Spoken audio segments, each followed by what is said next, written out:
Hello दोस्तों, स्वागत है रजनी स्टडी लेक्चर के एक और नए वीडियो में। मुझे उम्मीद है आप लोग बहुत ही बेहतर होंगे, स्वस्थ होंगे, सुरक्षित होंगे और आने वाले एग्जाम को अच्छे से तैयारी कर रहे होंगे। उसी तैयारी को मजबूत बनाने के लिए हम लेके आए हैं 10 शॉर्ट्स क्वेश्चन करवाएंगे आज, जो कि वेरी वेरी वेरी इंपॉर्टेंट है। ठीक है, आज हम 10 शॉर्ट्स क्वेश्चन करवाने वाले हैं।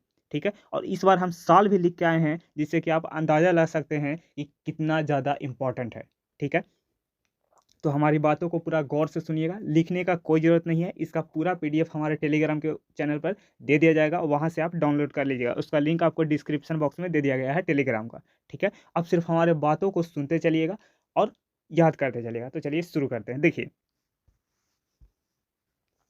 देखिए पहला क्वेश्चन है कि विद्युत फ्लक्स का परिभाषित करें और इसका एसआई मात्रक लिखें।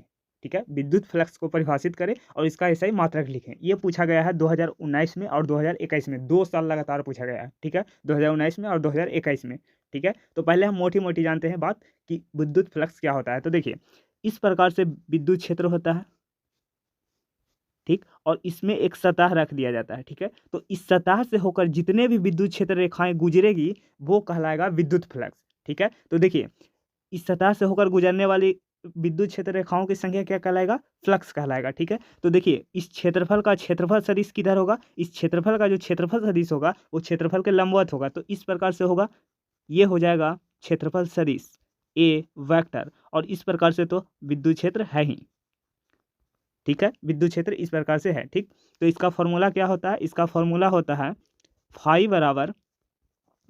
बराबर ई ए कॉस थीटा, ये कॉस थीटा। ठीक है, अब देख सकते हैं कॉस थीटा क्या है? विद्युत क्षेत्र और क्षेत्रफल सदिश के बीच बना कोण है। ठीक है, विद्युत क्षेत्र और क्षेत्रफल सदिश के बीच बना कोण है। ठीक है, तो इसके बीच एंगल कितना बन रहा है? 0 डिग्री।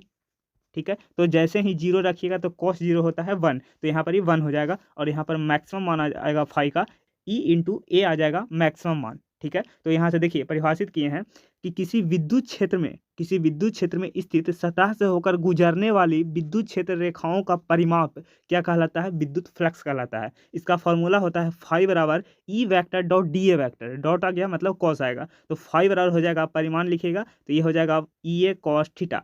ठीक है, देखिए, विद्युत फ्लक्स का एसआई मात्रक होता है न्यूटन मीटर स्क्वायर पर कूलम, या इसको वोल्ट मीटर भी हम लिख सकते हैं। ठीक है, और विद्युत फ्लक्स एक अदिश राशि है। विद्युत फ्लक्स एक अदिश राशि है, इतना आप लिख के आ जाएगा, आपको नंबर पूरा मिल जाएगा। देखिए हम किस प्रकार से सजा के लिखे हैं, उसी प्रकार से आप भी लिखिएगा, आपको भी फुल मार्क्स मिलेंगे। ठीक है, चलिए आगे बढ़ते हैं।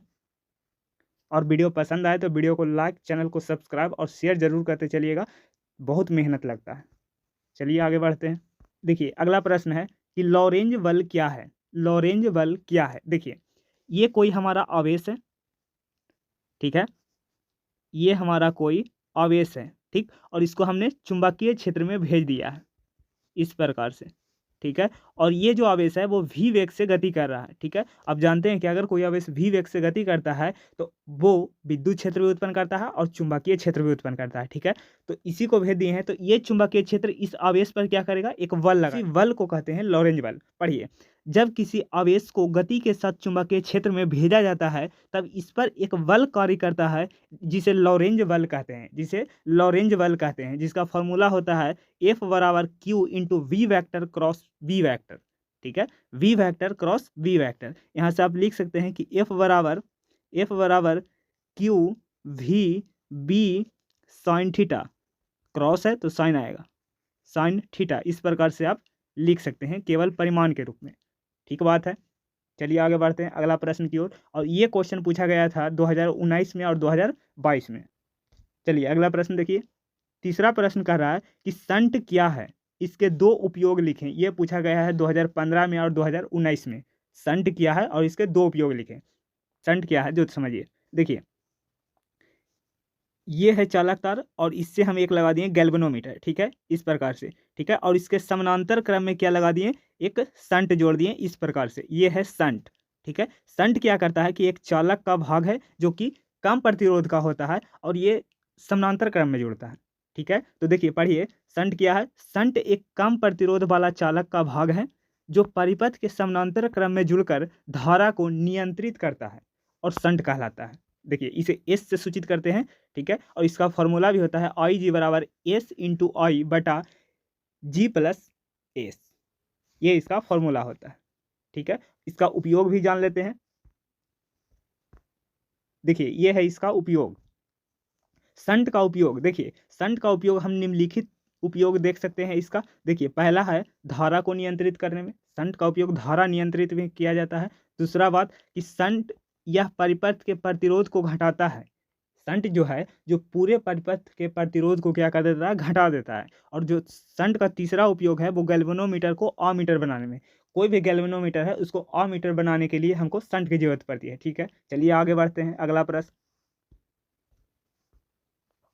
देखिए, फोर्थ नंबर क्वेश्चन, भावर धारा क्या है, इसके दो उपयोग लिखें। ये पूछा गया है 2013 में और 2018 में ये क्वेश्चन। ठीक है, चलिए देखिए भावर धारा क्या है जो पहले समझते हैं। भावर धारा, देखिए भावर क्या होता है, पानी के अंदर जो भावर उठता है। ठीक है, उसी प्रकार इसको भी धारा मतलब करंट। ठीक है, भावर मतलब जो पानी में उठने वाला भौरा होता है जो। देखिए समझते हैं, इस प्रकार से एक चालक है। ठीक है, और इस पर हम तार लपेट दिए हैं। ठीक, इसको कॉइल बना दिए हैं, यहाँ से आया और इसको हम एसी वोल्टेज से जोड़ दिए हैं। कोई एसी सोर्स है, इसको हम एसी सोर्स से जोड़ दिए हैं। जैसे ही हमने इसमें करंट धारा मैंने बहना शुरू किया, ठीक है, तो ये क्या उत्पन्न करेगा, ये उत्पन्न करेगा मैग्नेटिक फील्ड। ये क्या उत्पन्न करेगा, मैग्नेटिक फील्ड।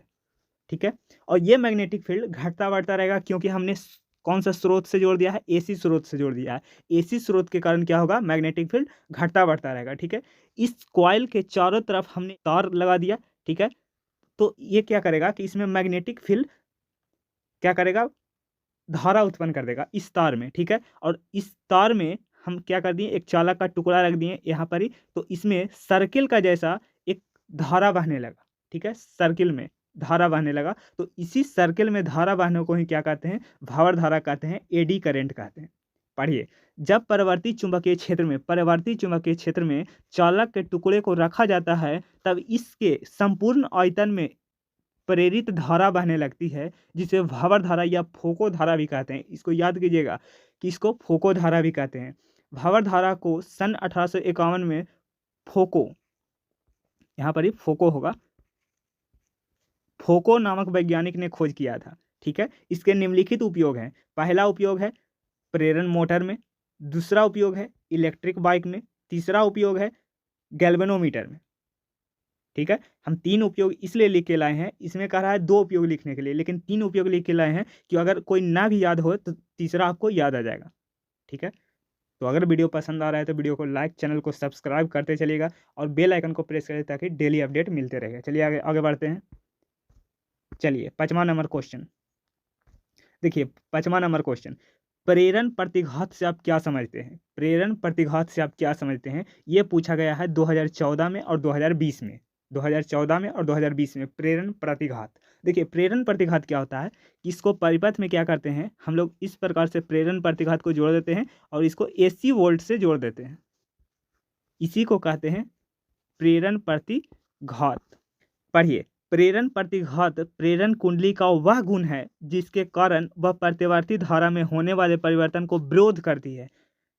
क्या करता है, विरोध करता है। इसे एक्सेल से सूचित करते हैं, इसको एक्सएल से सूचित करते हैं और इसका फॉर्मूला होता है एक्सेल बराबर ओमेगा इंटू एल, एक्सेल बराबर ओमेगा इंटू एल। ठीक है, देखिए कितना बेहतरीन ढंग से आपके लिए लिख के लाए हैं। अभी कॉपी में सजा सजा के लिखिएगा बोर्ड में, तभी आपको फुल मार्क्स मिलेंगे। ठीक है, तो चलिए आगे बढ़ते हैं। चलिए अगला प्रश्न देखिए, प्रश्न नंबर 6, लेजर तरंगों का 4 प्रमुख गुण लिखें। लेजर तरंगे का 4 प्रमुख गुण लिखें। ये 3 साल पूछा गया है। देखिए 2011 में, 2013 में और 2015 में। बताइए कितना ज़्यादा इंपॉर्टेंट है। ठीक है, तो देखिए लेजर के 4 प्रमुख गुण निम्नलिखित हैं, ऐसे करके लिखिएगा। पहला है लेजर किरणों को तीव्र कर सकती है। लेजर जो है वो उसके किरण को क्या कर सकती है, तीव्र कर सकती है। ठीक है, दूसरा पॉइंट कि लेजर किरणों को उच्च समानांतर में, लेजर किरणों को उच्च समानांतर में। तीसरा पॉइंट, लेजर किरणों एक वर्णी तथा कला संबंध होता है। लेजर जो होता है वो एक वर्णी होता है और कला संबंध होता है। चौथा बात, लेजर किरणें एक दूसरे स्रोत की अपेक्षा अधिक तीव्र रखता है। लेजर किरणें जो होता है वो एक दूसरे स्रोत की अपेक्षा अधिक तीव्र रखता है। ठीक है, ये 4 पॉइंट आप लिख के आ जाएगा, आपको नंबर मिल जाएंगे। ठीक है, चलिए आगे बढ़ते हैं अब। देखिए 7वां नंबर क्वेश्चन, प्रकाश के ध्रुवन का ब्रूस्टर का नियम को लिखें। प्रकाश के ध्रुवन को ब्रूस्टर के नियम को लिखें। यह पूछा गया है 2017 में और 2021 में। 2017 में और 2021 में। देखिए ब्रूस्टर का नियम क्या कहता है जो पहले समझिए। जैसे इस प्रकार से एक अभिलंब है, ठीक है, और ये है आपतन सतह, ठीक है, ये कांच का स्लैब होता है, और जैसे ही आपतित किरण इस आपतन कोण पर आपतित होती है तो ये वाला अभिलंब के साथ आई कोण बनता है, ठीक है, और जैसे ही परावर्तित होता है तो कुछ किरणें होती है, वो क्या होता है, वो परावर्तित हो जाती है। क्या हो जाता है, परावर्तित हो जाती है, ठीक है, इस प्रकार से, ठीक है, लेकिन शेष जो बच जाता है वो दूसरे माध्यम में चला जाता है, अपवर्तित हो जाती है, ठीक है, कुछ किरणें परावर्तित हो जाती है और कुछ किरणें अपवर्तित हो जाती है, ठीक है। तो ये कहता है कि परावर्तित किरण और अपवर्तित किरण, ये है परावर्तित किरण और ये है अपवर्तित किरण, इसके बीच का कोण अगर 90 डिग्री है, इसके बीच का अगर कोण 90 डिग्री है तो ये जो प्रकाश होगा वो पूर्णतः ध्रुवित हो जाएगा। ये जो प्रकाश होगा वो पूर्णतः ध्रुवित हो जाएगा, ठीक है, और इसी को कहते हैं ब्रूस्टर का नियम।